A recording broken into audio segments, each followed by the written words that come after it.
In the last few weeks, there's been a lot of information about the value of herbs and spices in preventing cancer. And there's also been some question about using herbs and spices with chemotherapy. Because it may interfere with it, according to the people who are giving chemotherapy drugs. Yeah.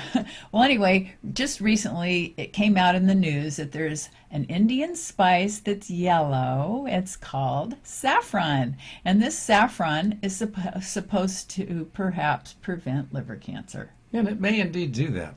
Where we get off target is we tend to try and outfox Mother Nature.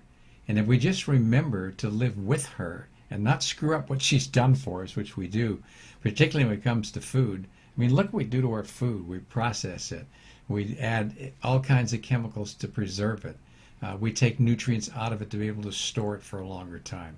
And what we wind up with is something that's not food anymore. And the other thing that's interesting is a lot of times people think they can get by with it. They're thinking, well, everybody else is getting by, with eating this. Then they get sick. And then it's like, oh, now I better pay attention to my diet. But we all know that it's important to eat a healthy diet. And we need to eat plenty of vegetables, and we need to eat some fruit and some nuts and seeds and these herbs and spices and That's right. and cruciferous vegetables. Cruciferous vegetables are what we call in the brassica family, and they're supposed to help to prevent getting cancer. Well, we get things out of context. So now we're saying eat lots of saffron. Well, how about just eating a little saffron? You don't have to have a couple tablespoons a day of saffron to try and make up for what's happening. But if you will include the herbs and spices in your meals, you're going to be much better off, because these are things that were made for us to consume in a balanced sort of way. And that's how we should be running our life, is in a balanced sort of way. And I've noticed with saffron, it doesn't have much of a flavor, so it'd be easy to add it to all kinds of things.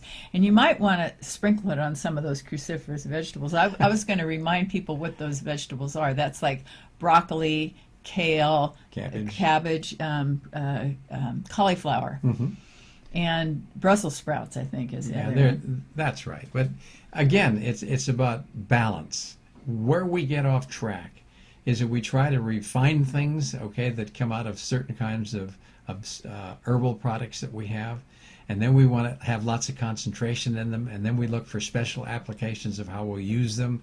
That's how we got into antibiotics, which isn't all bad, but we're finding out there are downsides to that that's immense as well.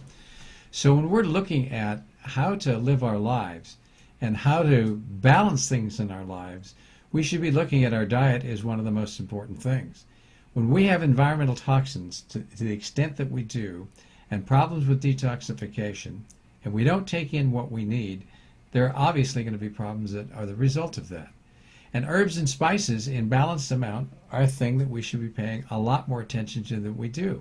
But we should also be paying attention to the other factors in lifestyle, like exercise and sleep and stress reduction and maintaining a weight that's good and making sure that we're not polluted with too many things. And finding your purpose in life. You need a reason to get up in the morning. Exactly. And if you don't know why you're here, what's the point? And I think that's where a lot of us get lost when we get into these routines where we just follow like sheep along with where the culture is going. So I don't want to overdo this business on saffron, but I also don't want to neglect it. I think most of us don't eat diets that are balanced. We don't eat food. We eat food products.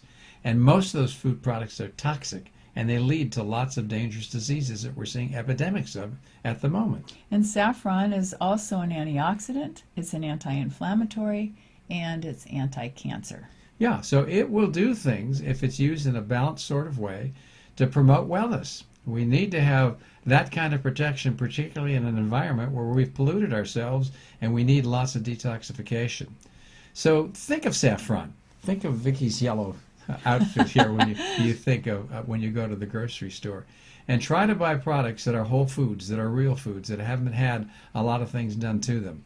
The more we stick to nature, the more we go back to the premises of Hippocrates and let medicine be our food and food be our medicine, the healthier we're going to be.